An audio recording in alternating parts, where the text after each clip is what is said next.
et bienvenue à tous dans ce nouvel épisode de Dog en Chef où aujourd'hui on continue ce qu'on a commencé sur le barf, mais cette fois-ci on va vous donner les pour et les contre.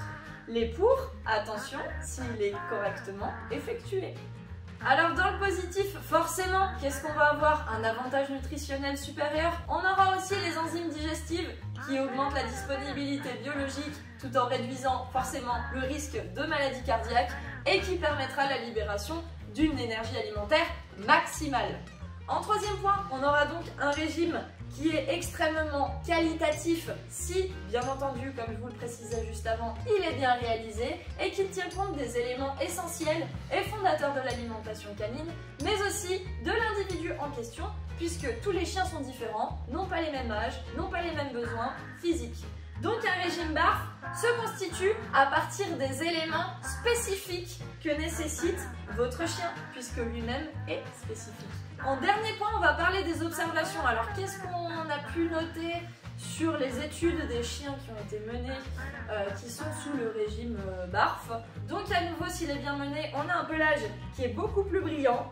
La composition d'os vous donne des dents qui sont plus propres, les selles sont clairement moins volumineuses et sur le long terme, une bonne santé et un comportement plus positif. Maintenant qu'on a vu le pour, on va bien évidemment voir le contre. Alors en tête de liste, et là franchement c'est plutôt évident, à partir du moment où on commence à jouer au barf, si vous le faites de manière qualitative, c'est un régime qui est bien évidemment plus coûteux que celui des croquettes. Il y a aussi tous les dangers qui vont s'y rapporter si vous ne le dosez pas correctement. C'est un régime qui peut mettre en danger et favoriser le risque de transmission des parasites et d'agents pathogènes. Donc assurez-vous bien de la provenance et de l'origine des matières premières. Misez donc sur des produits d'élevage biologique qui ont des certificats clairs et rigoureux. Je vous conseille impérativement de congeler vos aliments 48 heures à l'avance, car bien que la valeur nutritive en soit légèrement modifiée, cela est beaucoup plus sûr pour votre chien.